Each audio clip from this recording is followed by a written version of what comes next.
Porque hablando de la agenda de minuto a minuto, tenemos que abrir justamente la primera comunicación porque tenemos novedades. Justamente hablábamos del tema gremios, hablábamos de las distintas situaciones que se fueron generando desde las primeras jornadas de la semana. Y en esta oportunidad tenemos en línea a la secretaria gremial de judiciales a nivel nacional, Mara Fernández, a quien le agradecemos por la comunicación. ¿Cómo estás, Mara? Buenos días. Carla Alfonso te saluda. Hola, buenos días a ustedes y a su audiencia. El tema sindical nos parece fundamental escuchar las distintas voces porque hablar justamente de la reforma y modernización laboral es un tema de agenda justamente para los distintos frentes, ¿no? Frentes gremiales a nivel nacional y también los representantes a nivel local. Preguntarle justamente, Mara, cómo vamos a esta altura de la semana, teniendo en cuenta de que arrancaron con una agenda apretadísima. Sí, bueno, nosotros, los trabajadores, creo que, es una situación que atraviesa a muchos compatriotas, pero sobre todo los trabajadores desde hace rato que venimos con una agenda que se podría decir defensiva, ¿no? Y que tiene que ver con el constante avance que hay en lo que a materia de derechos se refiere. Para nosotros, y fundamentalmente, ¿no? Por lo menos en lo que hace a los trabajadores judiciales, que son los que mi gremio representa, pero también estando dentro de lo que es la Confederación General del Trabajo, lo que vemos que desde que la asunción de este gobierno se han incrementado los litigios, y eso nos ha llevado a hacer un sinnúmero de medidas de fuerza como para tratar de contrarrestar ese avance o ese intento de avance, ¿no? Que ahora viene bajo el nombre o el rótulo de una pretendida reforma laboral, modernización laboral, promoción del empleo, que siempre acá terminó siendo una flexibilización y vulnerando derechos. ¿Qué tal, Fernández? Hugo Krasnogro de la Saluda. ¿Cómo le va? Quería preguntarle, de todos los puntos que fueron trascendiendo públicamente, si bien obviamente es un borrador, todavía no está el texto definitivo, ¿cuál es el que más preocupación de la reforma laboral le lleva al gremio de los judiciales? ¿El tema de la eventual extensión del horario, el recorte de las vacaciones? ¿Cuál? Nosotros no estaríamos tocados en principio por esta reforma. Nosotros tenemos una dependencia directa de uno de los tres poderes del Estado, de la Corte Suprema de Justicia, Consejo de la Magistratura. La Corte Suprema es la cabeza del Poder Judicial, es la que determina nuestra modalidad de trabajo, nuestros reglamentos y demás. Nosotros, más allá de eso, nosotros no somos una isla dentro de lo que es el país.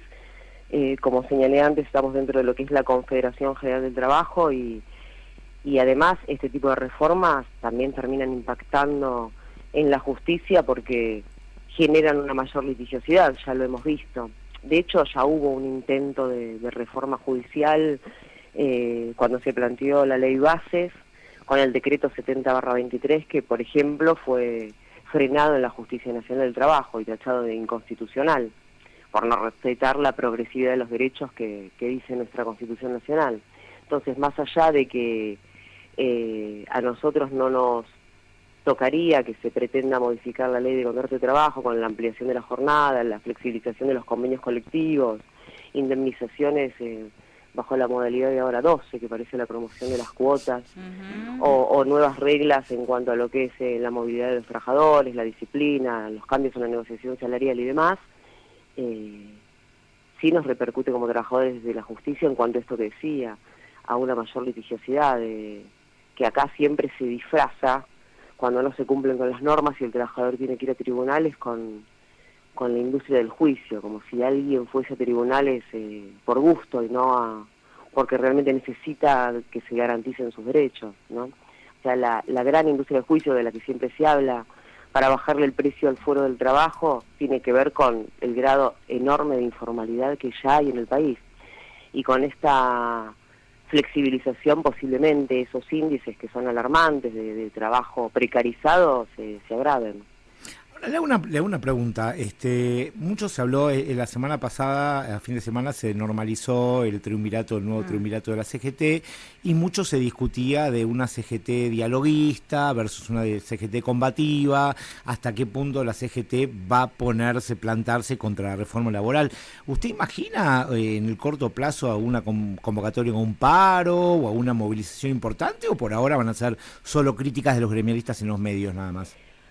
Eh, Varias cosas. Primero, que la Confederación, a veces se le exige a la Confederación del Trabajo, porque muchos, si uno mira las redes, los medios y demás, se preguntan dónde está, o esto, qué va a planificar el futuro, si más dialoguista o más combativa, etcétera, etcétera, y se le exige a nuestra central obrera que supla incluso hasta la voluntad del electorado, o que mejore o encauce lo que nosotros como argentinos con nuestro voto no supimos definir.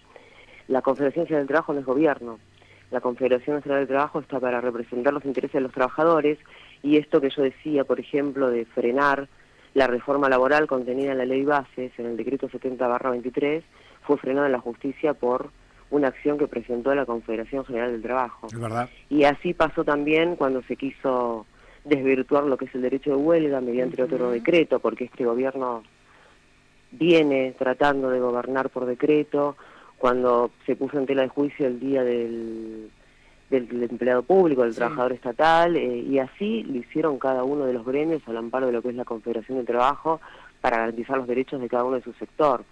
Lo importante del otro día, y a propósito de este triunvirato, más allá de que como trabajadora teníamos la aspiración de que sea integrado también por una mujer, es que Totalmente. hay un interés, y eso quedó evidenciado en sostener la unidad, que es vital para poder transitar este momento complicado, ¿no? Que estar unidos y esclarecidos respecto a qué es lo que hay que tutelar, y esos son los derechos adquiridos de cada uno de los trabajadores que representamos. Y si para eso hay que dialogar, se dialogará, y cuando el diálogo no alcance, como siempre decimos, vendrá la lucha. Pero hay un montón de luchas en el medio que por ahí no se ven de una manera espectacular, como por ejemplo un paro general o una movilización masiva, pero que vienen dando su fruto también. Yo creo que si no se hubieran dado todas esas, por ahí no grandes luchas épicas, pero sí batallas o escaramuzas, estaríamos mucho peor. Creo que la CGT ha sabido estar a la altura, con sus bemoles, con las críticas que se le puedan hacer, ¿no? A la altura de la realidad que tenemos como país. Bien, Mara, hay medidas de fuerza por parte de la universidad, se espera que haya movimiento, hoy es día miércoles también, de cara a lo que va a ser un viernes, ¿no? Un paro general, una movilización que se va a traducir en las calles, el tema de hablar de los jubilados, de ratificar la postura, ¿no? De acompañar a los distintos trabajadores, ya sean del extracto público como del privado, pero entendiendo justamente de que la unión hace a la fuerza, preguntarle dentro de la agenda, ¿no? A nivel nacional que tiene judiciales, porque tengo entendido, estaba para esta semana pensado un banderazo nacional. Sí, nosotros estuvimos ayer haciendo un banderazo acá en Capital, lo hacemos en el Palacio de Justicia, y después lo hacen nuestros compañeros y compañeras del interior, a lo largo y ancho del país, en cada una de las dependencias que conforman la justicia, en las cámaras, en fiscalías, defensorías, distintas reparticiones. Son en realidad son manifestaciones que empezaron como vigilias cada vez que había acuerdo, y hoy se transformaron en verdaderas movilizaciones. La realidad es que participan muchos compañeros, tiene que ver con la recomposición salarial que estamos reclamando, además de condiciones de trabajo, la implementación del sistema acusatorio acá en Capital, que como en tantos otros lugares se pretendía hacer de manera improvisada y demás. Eso por suerte logramos frenarlo, pero bueno, además del banderazo de ayer, tenemos previsto un paro para el día viernes, para este viernes, un paro sin concurrencia a los lugares de trabajo, que se inscribe en un largo camino de paros que venimos realizando y que han dado como resultado que no nos hayan equiparado al resto de los trabajadores estatales, compañeros y compañeras que lamentablemente han perdido el poder adquisitivo de su salario, pero muy significativamente, que tienen los salarios directamente congelados desde diciembre del 2023. Nosotros también perdimos poder adquisitivo, pero bueno, no tanto como otros sectores, y esto obviamente no es consuelo. Nosotros queremos que todos los trabajadores y las trabajadoras tengan un salario digno, pero lo que demuestra y lo que tienen que entender los compañeros y las compañeras judiciales es que la lucha, a veces por más de que sea ardua, por más de que uno a veces se sienta desalentado y pregunte, bueno, pero ¿para qué un paro? Pero esto, pero aquello, da sus frutos. A nosotros el gobierno pretendía hacernos converger, esa era la palabra que utilizaban, con el resto de la administración pública, y si bien, bueno, como dije antes, perdimos una parte del poder adquisitivo, que es lo que estábamos reclamando y es lo que nos lleva a hacer medidas, logramos en cierta forma sostener un salario que entendemos que tiene que ser digno, ¿no? Y hace 4 meses que venimos, si bien no recuperando, equiparando la inflación, o sea que esa pérdida la tenemos ahí como congelada, no se ha profundizado. Bien, Mara, se acerca el 16 de noviembre, el Día del Empleado Judicial, que en las distintas provincias se va a replicar el día 17 como día no laborable, en algunas sí, en algunas no. Preguntarle si hubo recortes dentro de la parte judicial. Entendemos que hay áreas que se vieron duramente afectadas, en algunas provincias más que en otras, ¿no? Hablando de la particularidad que tiene justamente, ¿no?, cada una de las regiones del país. Se registraron pérdidas, pero hablar puntualmente del capital humano dentro de las áreas, que son significativas. Entendemos de que cada uno es un engranaje fundamental cuando hablamos de una estructura.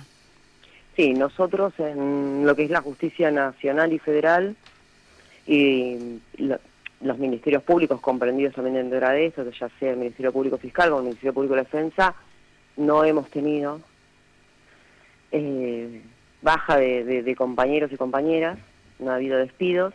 De hecho, hemos avanzado, porque nosotros veníamos reclamando también que se ingresen a planta aquellos compañeros y compañeras que estaban contratados bajo la modalidad de locación de servicios. Esto pasaba, por ejemplo, en el Consejo de la Magistratura o en algunas otras reparticiones. Y bueno, y esos compañeros, algunos fueron ingresados a la planta y estamos en proceso de completar a los que faltan.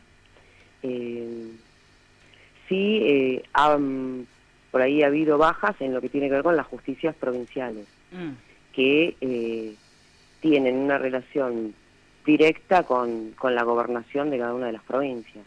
Y ahí sí los salarios, si uno habla de salarios dignos, hay algunos que están incluso por abajo de la línea de pobreza, y esa también es una lucha que estamos dando, porque como Unión de Empleados de la Justicia de la Nación, no solo representamos a compañeros y compañeras de la justicia nacional y federal, sino que también tenemos lo que nosotros denominamos seccionales, que tienen que ver con las justicias provinciales.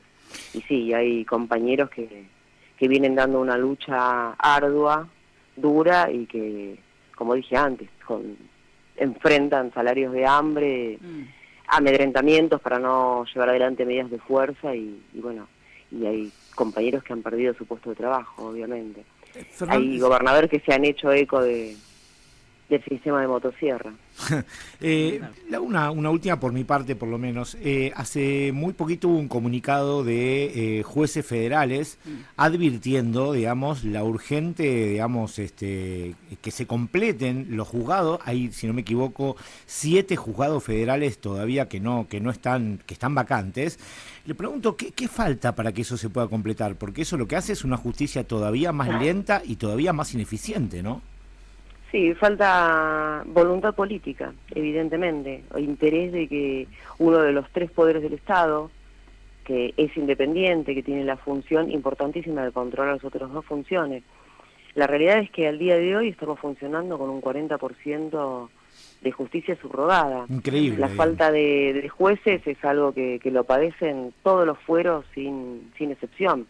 Algunos con una gravedad tremenda. Si uno piensa en el fuero previsional y en cómo se trata a los jubilados acá en nuestro país y los pisoteados que son constantemente, los jubilados cuando acuden a su fuero, aquel que les tiene que garantizar sus derechos, se encuentran, por ejemplo, que de 10 juzgados hay 3 jueces. Lo mismo pasa en la Cámara, con un tercio de la Cámara, porque no se ha integrado, no se han hecho los nombramientos como para integrarlas totalmente, y así con los fueros, con el resto de los fueros, con civil, con laboral, con penal. Es como dije, la justicia es subrogada. Bueno, lo vemos en la Corte, donde no se han podido, por falta de acuerdos, nombrar a los 2 miembros que faltan. Y esto, como usted bien señala, impacta directamente en el servicio de justicia que se brinda. Cuando hablamos de la justicia lenta, esto también tiene que ver con la lentitud. Bien, Mara, la última por mi parte. Hace poco se le escuchó a la ministra de Seguridad hablar de las mujeres empoderadas, de culpar el tema del femicidio al feminismo. Ayer nos acordábamos del primer voto de la mujer, hablar justamente del rol fundamental que cumplen las mujeres en distintos ámbitos. Sin ir más lejos, en la parte gremial, la voz de la mujer se ha levantado fuertemente a nivel nacional y en cada uno de los sectores. ¿Qué reflexión le queda el discurso que está instaurando el gobierno nacional y cómo va atacando justamente a las voces fuertes, especialmente a las mujeres que quieren levantar la voz? Para mí es deplorable, es deleznable, porque es la mujer empoderada que ninguna de nosotras quisiéramos ver. Porque que una mujer empoderada tenga ese tipo de discurso para bajar el precio, para minimizar, para ignorar todo lo que se ha avanzado, fruto de la lucha de muchas mujeres, la verdad que es deleznable, que es patético. Sí, pero bueno, tiene que ver también con la línea esa de mano dura, de pena dura que suele tener la ministra, ¿no? Que también pareciera ser que ignora que, por ejemplo, en la materia de femicidios, que es puntualmente con la que ustedes ejemplifican, más allá de ese discurso duro y de los dichos, lo cierto es que en el año van 190 femicidios, hay 190 mujeres que han perdido la vida. Entonces, discursiar está muy bien, pero bueno, hay que plantearse también qué tipo de estrategias, qué capacitación y qué políticas nos tenemos que dar para garantizar los derechos de las mujeres. Y obviamente se pueden hacer un montón de críticas hasta a lo que se hizo, a lo anterior, hacia el Ministerio de la Mujer sí, hacia el Ministerio de la Mujer no, pero las críticas siempre tienen que ser para mejorar y no para destruir. Y acá lamentablemente en Argentina las críticas terminan siendo para eso, para destruir. Y así, bueno, nada, es imposible poder llegar a ese objetivo, a ese final de justicia que creo que todos como argentinos nos merecemos, y sobre todo las mujeres que históricamente, bueno, en muchos ámbitos y aún hoy continúan siendo relegadas, ¿no? Si la voz de una ministra, alguien tan importante, tiene ese tipo de discursos, ¿qué puede esperar la mujer de a pie en su lugar de trabajo, en donde es ninguneada, donde tiene un salario a la baja, donde se le reconocen menos derechos? Es tremendo. Bueno, pero es lamentable. Es lamentable. Mara, nosotros te agradecemos un montón, seguramente vamos a tener la posibilidad de dialogar en algún momento. Los agradecidos por esta comunicación al Tribuno de Jujuy FM Sol somos nosotros como equipo, y la verdad que un gusto y un placer poder dialogar sobre distintas temáticas, porque te hemos llevado por distintos temas y la verdad que nos sacamos el sombrero. Bueno, yo les agradezco a ustedes, les mando un abrazo a ustedes, a su audiencia, y obviamente a disposición. Agradecida de haber recibido la invitación. Por favor, será hasta una próxima comunicación. Un abrazo enorme. Adiós, abrazos. Ahí dialogábamos con la secretaria gremial de judiciales a nivel nacional, con Mara Fernández, que nos estuvo acompañando en este primer bloque. Tenemos que ir a cumplir con nuestros auspiciantes, así que de la mano de Oscar Ventura Domínguez nos vamos a la pausa y enseguida volvemos con más Minuto a Minuto. En Jujuy, escuchás Radio Rivadavia.